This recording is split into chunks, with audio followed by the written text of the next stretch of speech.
So this is chapter 4, the terrain of our brain, part 4, dopamine. Now there's a part of the brain just above the brain stem that regulates breathing and basic life processes. That's what the brain stem does. And in the base of the midbrain, underneath the limbic system, that's the emotional brain. Yeah? That's the processing hub for emotion. Just around there, this part of the brain is called the ventral tegmental area, the VTA. I'm going to call it the VTA from now on. Now the VTA links to a part of the emotional brain called the ventral striatum, the VS. So you've got the VTA linking to the VS, and it links through a link called the mesolimbic pathway. This pathway is about anticipation and immediate emotional reward. This is the pathway social media platforms use to hack into your brain and drive your life energy into their advertising channels. Just saying, those social media channels are built around this dopamine function. Now the VTA also links to the decision and informed choice part of your brain, the prefrontal cortex, through another loop called the mesocortical pathway. So we have the mesolimbic and the mesocortical pathways. Now the neurotransmitter that is prevalent in both these pathways is dopamine. Why you do what you do? Why do you do what you do? Well, dopamine has a key role to play in this. Dopamine is becoming renowned as the neurotransmitter of both anticipation and of reward. Okay. It's connected to why we keep doing what we do. If there wasn't dopamine involved, we wouldn't do it. Now, dopamine is made in several brain regions, and dopamine, like other neurotransmitters, has multiple roles in neural and in cellular function. Now, a few examples are, dopamine is made in the brain, one brain region, where it initiates movement. And when it's no longer synthesized in that brain region in the way it needs to be, it's part of a condition we call Parkinson's, which is where there's tremors in the body. That's when it's not produced in the same way it should be. Now, dopamine is more well known for its dopaminergic role. What do I mean by this? Remember I mentioned the mesolimbic pathway that links the VTA to the VS of the basal ganglia in the forebrain. This area of the basal ganglia is associated with motivation, and it's the primary input zone for the rest of the basal ganglia. Now the VS, ventral striatum, remember, receives input from several dopaminergic and also glutaminergic pathways. And this is a key area in the reward system, absolutely key. Now the mesocortical pathway, if you remember, connects the VTA to the prefrontal cortex, the rational, executive, choice-making part of the brain, particularly the dorsolateral prefrontal cortex to the sides here, which is, we know, clearly involved in decisions about how to respond to emotions, how to respond to context. Now, the mesocortical and the mesolimbic pathways are closely associated, and this mesocortical pathway connected to cognitive control and motivation. Now, whilst these two pathways are not always activated synchronously, I will henceforth consider them together as the dopaminergic pathways, or DP. Okay, keep it simple. If I do refer to them differently, it'll be either mesolimbic or mesocortical. But what effects does dopamine have? First way of considering it is the effect of cocaine and heroin. And both of these drugs dump large quantities of dopamine into the accumbens, a part of the emotional brain. A massive dopamine dump into the limbic system, and actually a part of the mesolimbic pathway, that immediate gratification and reward part. You're going to want to do that again and again and again. So we can see that dopamine is about motivating behavior, why you want to keep doing something. Now, if the release of dopamine is blocked from the VTA, then what was rewarding becomes aversive. We used to like it and we don't anymore. People who give up cigarette smoking or give up anything that's a bit of a habit, they report a shift from the pleasure of smoking to seeing it as disgusting and hating the smell. This is partly the blocking of dopamine in the ventral tegmental area, the VTA. Now, any giving up of unhealthy habits or obsessions will involve this kind of change. A third point, a really key one, is stress. Especially when it's long term, that's cortisol, remember, depletes dopamine supplies. It decreases the sensitivity of dopamine neurons to stimulation, and their threshold for activation is increased. And we struggle to feel excited. We struggle to feel pleasure. We lose our sparkle. And that's the stress-based response on the dopamine systems. What else releases dopamine? Well, sex does, actually. Good sex. And thinking about sex does, if your experience has been pleasurable. Anticipation of food also releases dopamine in hungry people, but not if we're satiated. So dopamine's involved in a lot of elements of basic motivation in the world. Humans can also get dopamine releases from cultural artifacts, and this is fascinating, and from experiences that we consider aesthetically pleasing. However that conclusion may have arisen from, cultural conditions or personal exploration or wherever, or all of it. But it's a fascinating thing that human beings can do this. Cultural artifacts includes many things like cars, posh baby buggies, jewellery, clothing, Rolex watches, shiny torpedoes if you like that kind of thing, anything. Experiences could include music, dance, theatre, movies, you name it. You like it, then dopamine's involved. You like it, then dopamine's involved. You like it, then dopamine is involved.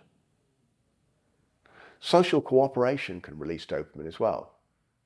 And fascinatingly, there are different variations of dopamine that have arisen, they've evolved through different cultures over time, 40,000 years of one culture being another place, and those differences in different geographical environments have allowed different variants of dopamine to evolve. You see, some dopamine rewards individual success. I did it my way. Other variants of dopamine from other cultures reward cooperative achievement. We did it together.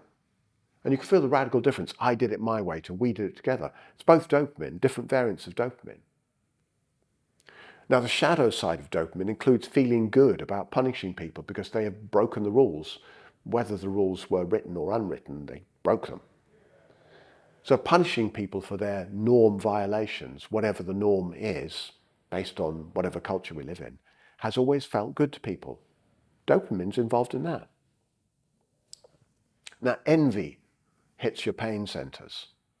And Schadenfreude's that secret gloat when someone else gets hurt. And hey, they deserved it anyway. So the shadow side of dopamine is involved in that. Dopamine is important. And it's important we understand dopamine so we can use it well. Dopamine is involved in winning. Whatever winning means to you, whatever winning means at all to you, then dopamine's involved. Even zero-sum games like a nuclear war where no one wins except maybe you've got more people hiding in a bunker with no food and water at the end of it. Therefore you win. That's a zero-sum game. Dopamine's involved in that kind of crazy mentality. It can be driven by dopamine. Whatever winning means to you, whether it's being the richest man in Babylon, the richest man in the world. Has there ever been a richest woman richer than the richest man? I don't know.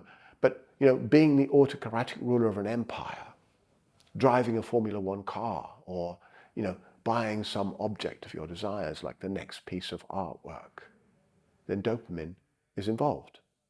It's really good to understand dopamine. We can begin to see that if we set people up as children, people begin from children, we set up the children with a sense of inadequacy, and then condition them to get dopamine responses from buying stuff, we have rampant consumerism. We need that next item because it's dopamine that's involved. We can begin to see how the infinite scroll of the mobile phone screen with the next Insta like, the next follow, the next subscribe, and the next moment of finding that really cool video, that fab video that we want to share with all our friends, that's dopamine in there. Functions of dopamine activation, and we just want more and more. And the social media companies, like I said, know it. That's why they built them that way, because they understand how your brain works. And if you don't understand how your brain works, you don't stand a chance. The thing is, we also get acclimatized to dopamine responses.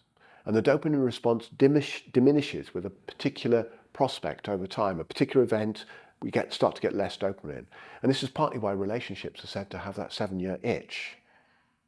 This has to be the case, as the dopaminergic pathways cover all of the terrain, remember, from winning in a family game of cards all the way to, a mind-blowing full-body orgasm. We have to want to keep repeating the good things, but we also have to keep seeking novelty. And novelty seeking is also a part of the dopamine response. Maybe it's that next thing that will give me what I want. It's the next thing. Again, we can see how the infinite scroll of social media works here. This dehabituation to stimulation over time, so that the dopaminergic pathways can respond to new events, new things with their full potential, leads to us humans having everything we could want, full of food, everything we could want, and still wanting more, wanting more, wanting more. This is quite a shadow.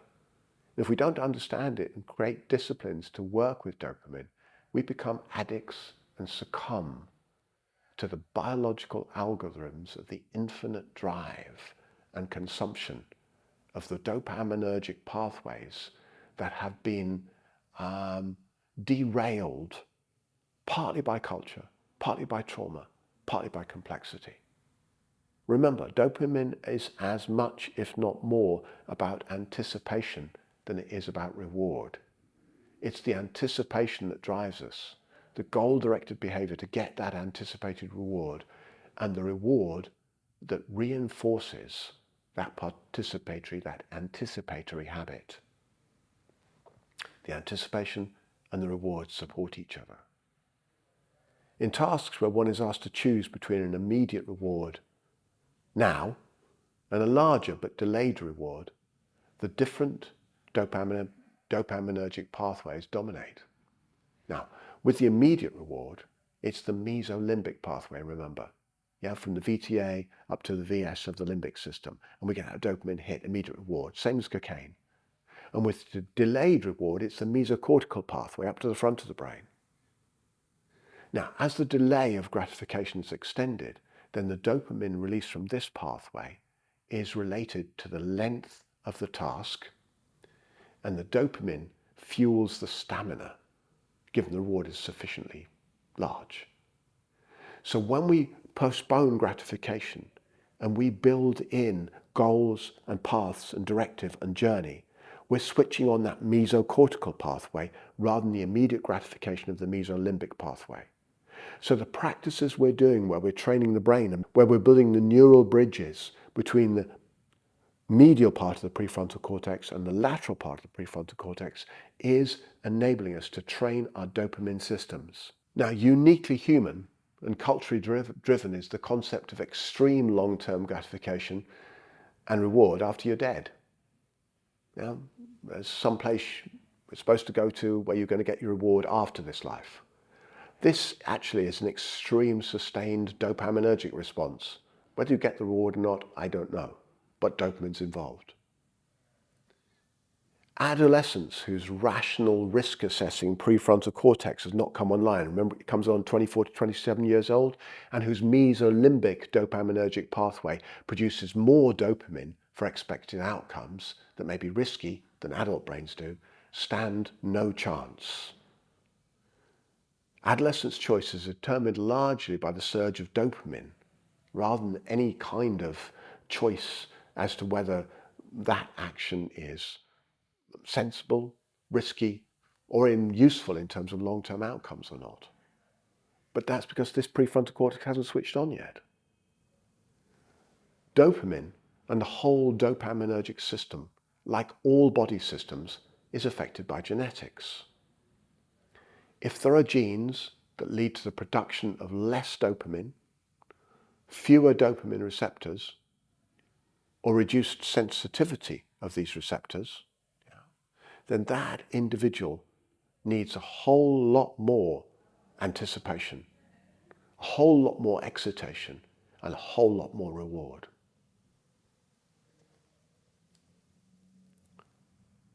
Dopamine variants are also connected to differential regulation of behavior by the frontal cortex, and it's critical in terms of stress. Absolutely critical in terms of stress. Why do we do what we do? Because these pathways in the brain are involved. The key to dopaminergic discipline is awareness. Building stronger neural bridges. We talked about myelin sheaths and building stronger neural bridges between different parts of the brain. So when we train ourselves with discipline to switch on the lateral prefrontal cortex, the dorsolateral prefrontal cortex, through core practices of awareness by things like focusing on the breath. Awareness of breathing, remember, is a key practice. So training the brain is partly about training your dopaminergic systems into contentment, into reasonable longer-term goal orientation, whilst fully appreciating and enjoying the present. And to give yourself that dopamine training, we also have to give ourselves goals that we celebrate. We achieve, we celebrate. Understanding the power of dopamine and the shadow side of dopamine is key to enabling this process as we see and we feel the neurotransmitters play out in our life. They're real. Whenever we're scrolling through social media, one more time,